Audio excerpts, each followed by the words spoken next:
When it comes to the man who fell to Earth, the madness continues as Faraday is given his next assignment, and we learn the reasons why Newton perhaps didn't return to Anthea.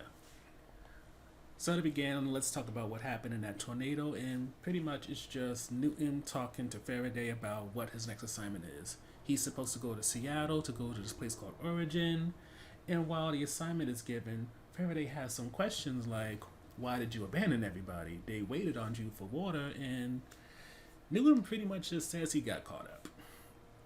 And because he got caught up, most of Faraday's species decided to blacklist Newton's name, not speak of him, because of how badly he screwed them over by not returning. However, out of all the drones, it seems only Faraday was willing to keep defending Newton, and because of his loyalty and obedience, that's why he was called to do this mission. Now, unfortunately for him, and when I say him, I mean Faraday, Justin, this is a lot. On top of this whole tornado thing and her seeing Faraday go into the middle of it and survive, there's seeing his actual face, his actual eyes, which freaks her out.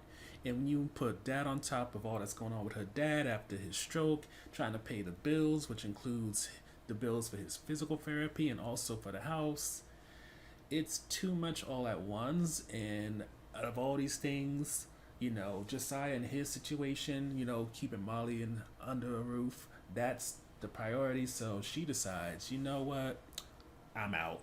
And she drives away, leaving Faraday in the middle of the desert. For the second topic, we have to go into some new characters. And the two who are going to stick around with us are Spencer and Drew, but we also meet a gentleman named Dr. Pepple. Papple? Pepple? Something like that. I can't remember how they said it in the show. Anyway, Spencer, from what we see, is somewhat of a pariah at this point, for he did something in the CIA, which has now put him pretty much far beneath the ground where, he still has a job because of Drew, his mentor and probably only friend in the agency, but he's not doing anything necessarily important. I mean, he's working on some type of technology, which, from what he gets told by somebody else, is about 6 months out of date and is pretty much obsolete. So when Drew calls him to look into what happened with Newton and Faraday, he's excited because this is a mission to do something.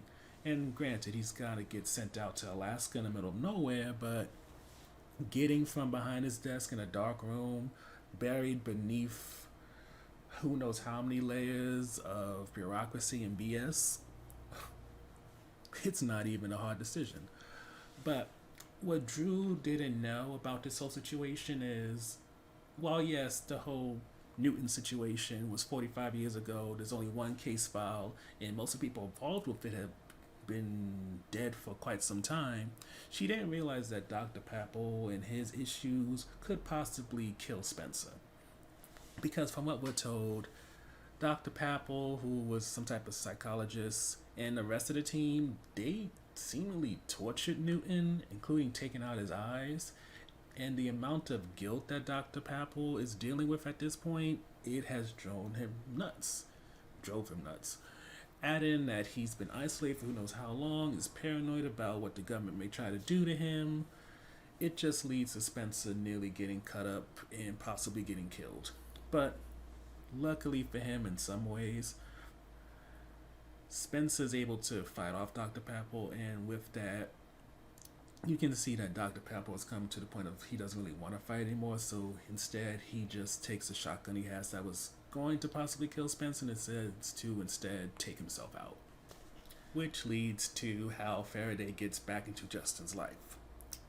Simply put, Faraday gets himself arrested again, and because nobody wants to do the paperwork, and of course, Faraday still remembers Justin's number, she is called, she shows up, and after confirming that what she saw was real and that she's not going crazy, she decides for some reason to allow Faraday to meet not only her father, but also her daughter.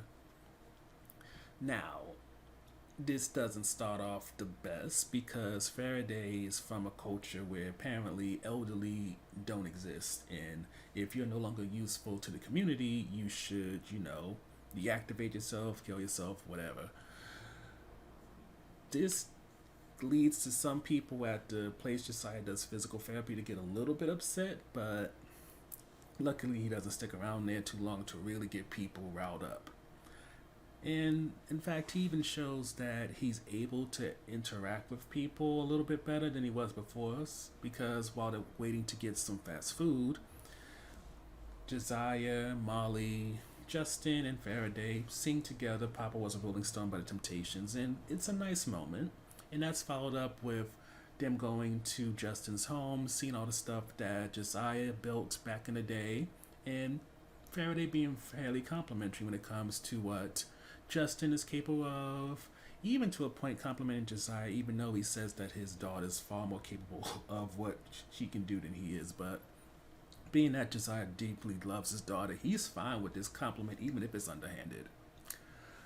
But then comes Justin having to deal with Faraday talking about Josiah being useless and perhaps being better off dead in a way because he's holding back his daughter. And being that something went down that led to Justin kind of setting aside all the tech work and science advancement she could have done, it seems she really holds on to her father in terms of giving her some type of rock, giving her some type of purpose in life. And Faraday knows this, so this is something that he decides to handle when Justin is ready to kick him out at the bus stop and leave things at that. So, while Justin goes to a friend's house to drop off Molly so that Molly doesn't have to be involved in Faraday getting dropped off at a bus stop and, acting a fool. Faraday decides to go see Josiah, who's laying down, and at first you think he's trying to kill Josiah so that now he won't be an obstacle. Because with his hand on Josiah's neck, it looks like he's trying to choke him to death.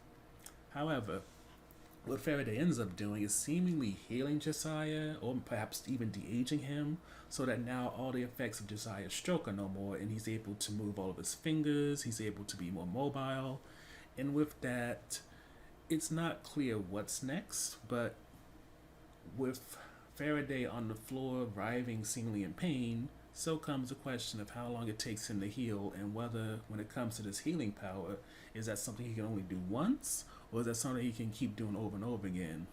Which probably won't be explored in this show because that's not the purpose of Faraday coming to Earth, but it's still something worth asking. In terms of highlights, the strangeness of Faraday is still a highlight, yet I also recognize that the luster of it is definitely on a time limit here, because after a certain point, Faraday's having the audacity to say the things that he does, you're going to get adjusted to it. It's not going to be funny or even kind of like a little shocking anymore. It's going to be something that either with him learning what's socially acceptable and him becoming articulate, he's not going to do, or you're just not going to find it funny anymore because you heard him say these whacked out things before, and nobody is really reacting in a way that makes it funny. Because I think it's like I said in the first episode, it's like watching a kid curse. At first, it's funny and comical until after a while you get tired of it and you're kind of wondering who's going to handle the situation because it's going a little bit too far. In terms of on the fence, I do feel like the show is on a slow decline. Faraday, as noted, when it comes to him being fully articulate and all that, as we saw in the first episode, he doesn't seem that interesting. And when it comes to what's the highlight right now in terms of him being comical in a way, we know that's not going to last forever in terms of its value, or else it just lasting in the show. And then when you enter Spencer and Drew, I don't think they gave the show a boost in any kind of way. Yes, Spencer going to Alaska and dealing with a man who ended up torturing him and then killing himself, that was a bit of a shock, but it's one of those types of shocks what gives you that short-term, peak, but then it goes right back to where you were before. So,